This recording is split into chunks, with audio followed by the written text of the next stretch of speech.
Oxford Bookworms, Stage 3. Love Story by Eric Segal. Read by William Dufries. Published and copyright Oxford University Press, 1996. Chapter 1. Stupid and Rich. Clever and Poor. What can you say about a 25-year-old girl who died? You can say that she was beautiful and intelligent. She loved Mozart and Bach and the Beatles. And me. Once, when she told me that, I asked her who came first.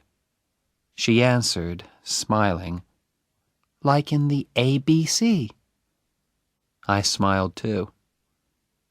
But now I wonder, was she talking about my first name? If she was, I came last, behind Mozart. Or did she mean my last name? If she did, I came between Bach and the Beatles.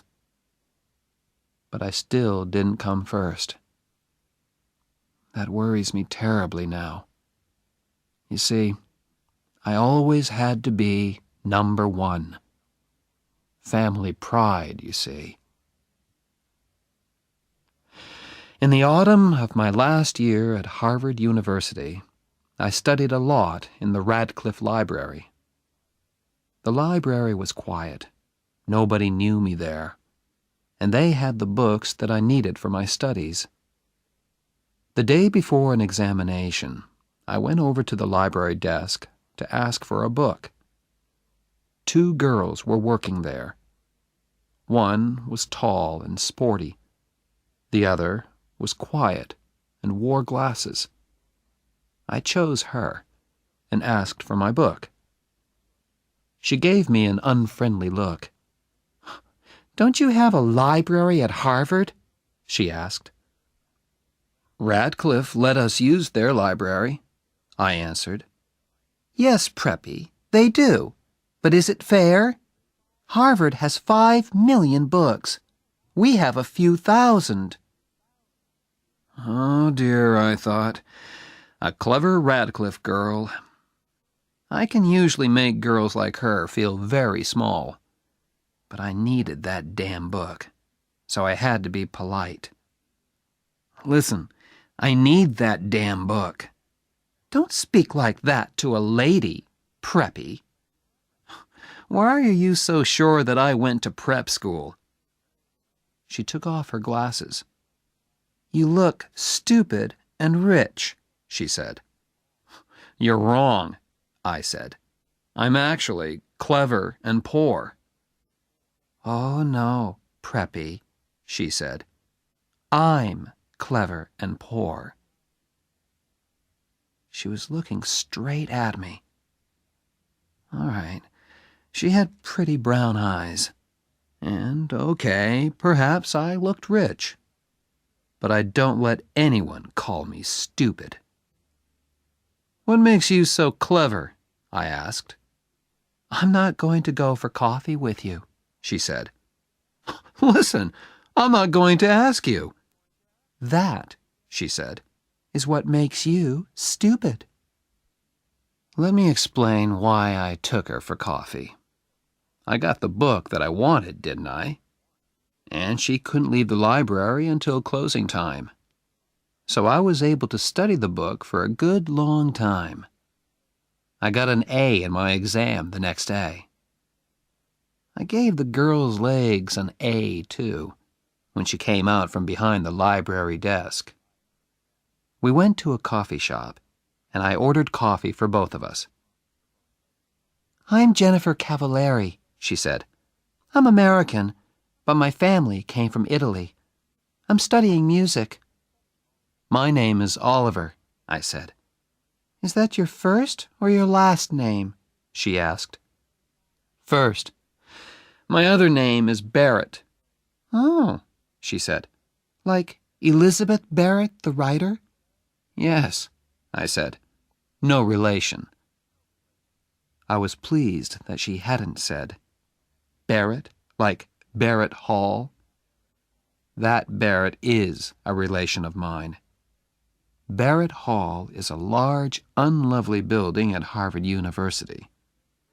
My great-grandfather gave it to Harvard long ago, and I am deeply ashamed of it. She was silent. She sat there, half smiling at me. I looked at her notebooks. 16th century music? I said. That sounds difficult. It's too difficult for you, preppy, she said coldly.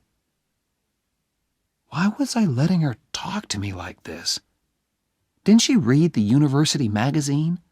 Didn't she know who I was? Hey, don't you know who I am? Yes, she answered. You're the man who owns Barrett Hall. She didn't know who I was. I don't own Barrett Hall, I argued. My great-grandfather gave it to Harvard, that's all. So that's why his not-so-great-grandson could get into Harvard so easily. I was angry now. Jenny, if I'm no good, why did you want me to invite you for coffee? She looked straight into my eyes and smiled. I like your body, she said. Every big winner has to be a good loser, too. Every good Harvard man knows that. But it's better if you can win. And so, as I walked with Jenny to her dormitory, I made my winning move. Listen, Friday night is the Dartmouth hockey match. So I'd like you to come. These Radcliffe girls, they really care about sport. And why, she asked, should I come to a stupid ice hockey match? Because I'm playing, I answered. There was a moment's silence. I think I heard snow falling. For which team? She said. By the second quarter of the game on Friday night, we were winning 0-0. That is, Davy Johnson and I were getting ready to score a goal. The crowd were screaming for blood, or a goal. I always feel that it's my job to give them both these things. I didn't look up at Jenny once, but I hoped she was watching me. I got the puck and started off across the ice. Davy Johnson was there on my left, but I didn't pass the puck to him. I wanted to score this goal myself. But before I could shoot, 2 big Dartmouth men were after me. In a moment, we were hitting the puck and each other as hard as we could. You, said a voice suddenly. 2 minutes in the penalty box. I looked up. He was talking to me. What did I do? I asked. Don't argue. He called to the official's desk.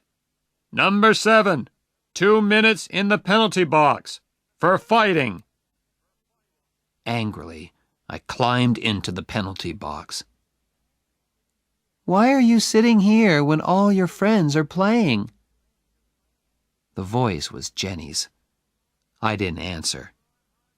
Come on, Harvard! Get that puck! I shouted. What did you do wrong? Jenny asked. I tried too hard.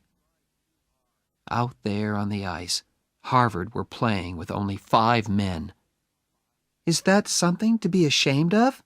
Jenny, please, I'm thinking. What about? About those 2 Dartmouth men. When I get back onto the ice, I'll break them into little pieces. Do you always fight when you play hockey? I'll fight you, Jenny, if you don't keep quiet. I'm leaving. Goodbye. I looked round, but she had gone. Just then, the bell rang. My 2-minute penalty had finished. I jumped onto the ice again. Good old Barrett!" shouted the crowd. Jenny will hear them shouting for me, I thought. But where was she? Had she left? As I went for the puck, I looked up into the crowd. Jenny was standing there. I took the puck and went towards the goal line. 2 Dartmouth players were coming straight at me. "Go, Oliver, go! Knock their heads off!" That was Jenny's voice above the crowd. It was crazily, beautifully violent. I pushed past one Dartmouth man. I knocked hard into the other. Then I passed the puck to Davy Johnson, and he banged it into the Dartmouth goal. The crowd went wild. In a moment, we were all shouting and kissing and banging each other on the back. The crowd were screaming with excitement. After that, we murdered Dartmouth. 7-0. After the match, I lay in the hot bath and thought with pride about the game. I'd scored 1 goal and helped to score another. Now the water felt wonderful on my tired body. Suddenly, I remembered Jenny. Was she still waiting outside? I hope so. I jumped out of that bath and dressed as fast as I could. Outside, the cold winter air hit me. I looked round for Jenny. Had she walked back to her dormitory alone? Suddenly, I saw her. "Hey, Preppy, it's cold out here." I was really pleased to see her, and gave her a quick kiss. "Did I say you could kiss me?" she said. "Sorry, I was just excited." I wasn't. It was dark and quiet out there in the cold. I kissed her again, more slowly. When we reached her dormitory, I did not kiss her goodnight. "Listen, Jenny, perhaps I won't telephone you for a few months." She was silent for a moment. "Why?" she asked at last. "But perhaps I'll telephone you as soon as I get back to my dorm." I turned and began to walk away. "Damn Preppy!" I heard her say. I turned again. From 20 feet away, I scored another goal. You see, Jenny, that's the kind of thing you say. And when other people do it to you, you don't like it. I wished I could see the look on her face, but I couldn't look back. My pride wouldn't let me. When I returned to my dorm, Ray Stratton was there. He and I slept in the same room. Ray was playing cards with some of his football-playing friends. "Hello, Ollie," said Ray. "How many goals did you score?" "I scored 1, and I made 1, I answered. "With Cavilleri?" "That's none of your business," I replied quickly. "Who's Cavilleri?" asked one of the footballers. "Jenny Cavilleri. Studies music. Plays the piano with the music group." What does she play with Barrett? Everyone laughed. "Get lost," I said, as I entered my room.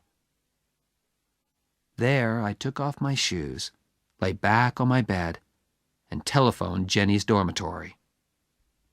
"Hey, Jen," I said softly. "Yes?" "I think I'm in love with you." She was silent for a few moments.